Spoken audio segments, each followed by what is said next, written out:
اگر کسی سے محبت کا اظہار کرنا ہے, دوستوں کی محفل ہے, یہ گھر میں بیگم کے ساتھ تو آپ کو بات چیت وہ فضولی بھی کر لیں. بیگم کیا پکایا تھا آج, امی کے یہاں گئی تھی, کیا پکا ہوا تھا تم آج امی کے یہاں سے ہو کر آئی ہو, بھنڈی, اچھا ہمارے یہاں تو گوشت پکتا ہے, ادھر بھنڈی کھائی ماشاء اللہ, چلو تمہیں احساس تو ہوگا نا.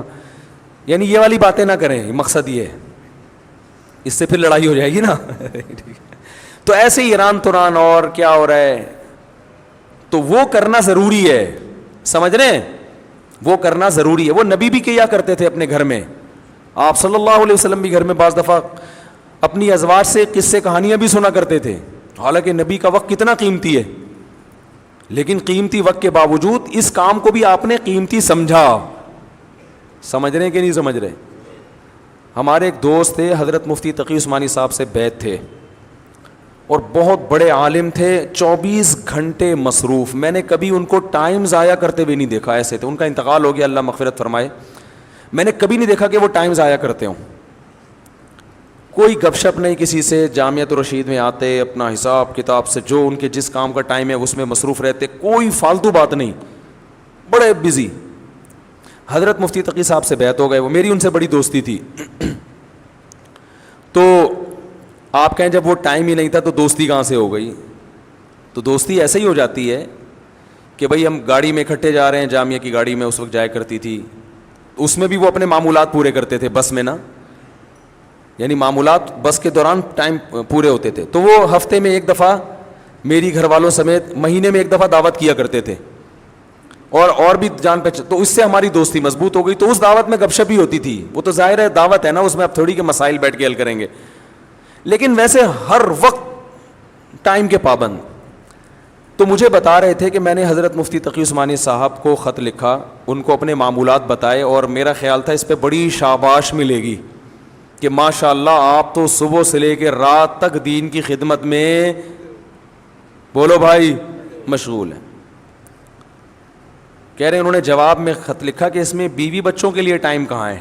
صحیح ہے نا, یہ تو آپ صبح سے مدرسہ, تدریس, تحقیق کا کام, فتاوی, بیان ہے بھئی, یہ سارے سلسلے تو ہو گئے آپ کے, بیوی بچوں کا ٹائم کہاں ہے؟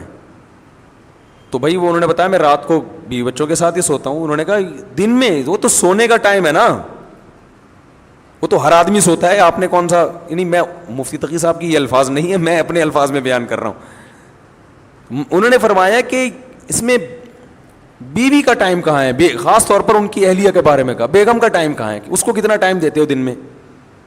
تو کہتے ہیں مجھے احساس ہوا یار یہ تو, انہوں نے کہا نبی صلی اللہ علیہ وسلم تو روز وقت دیتے تھے, تو اس میں بیگم کا ٹائم کہاں ہے؟ کہہ رہے ہیں مجھے احساس ہوا کئی سال سے بیگم کے لیے میں نے الگ سے کوئی ٹائم, بولو بھائی, رکھا ہی نہیں ہے. تو پھر حضرت نے تنبیہ کی کہ دین, آپ جو کچھ دینی خدمات کر رہے ہیں اللہ کو خوش کرنے کے لیے کر رہے ہیں نا, تو اللہ کو خوش کرنے میں اللہ کے حقوق کے ساتھ بندوں کے حقوق بھی ہیں. تو بندوں کے حقوق میں اس بیوی کا بھی کچھ حصہ ہے. کتنے مرد ہیں کاروبار میں اپنے آپ کو کھپا دیا انہوں نے, صبح گئے رات کو آئے. ایک صاحب نے بتایا کہ میں اپنے بچوں کو انچ کے حساب سے بڑا ہوتے ہوئے دیکھ رہا ہوں, کیونکہ جب میں گھر سے نکلتا ہوں صبح تو بچے سو رہے ہوتے ہیں, جب واپس آتا ہوں تو سو چکے ہوتے ہیں. تو پہلے اتنے تھے, اب اتنے, اور سوتے ہوئے نا, سوتے ہوئے. بھائی پچھلے سال جب میں سوتا ہوا چھوڑ کر گیا تھا تو اتنے تھے, اب 1 سال ہو گیا اب اتنے. تو مجھے ایسے لگ رہا ہے کہ ایسے بس, اس سے زیادہ میرا بچوں سے کوئی تعلق نہیں ہے. وہ خود بتا رہے تھے کہ میرے بچے بڑے ہو رہے ہیں, بس مجھے سوتے ہوئے پتہ چل رہا ہے, اتنا ریلیشن ہے بچوں سے. پھر بچوں اور باپ میں تعلق کمزور, محبت ہی نہیں رہتی ان کو ابا سے.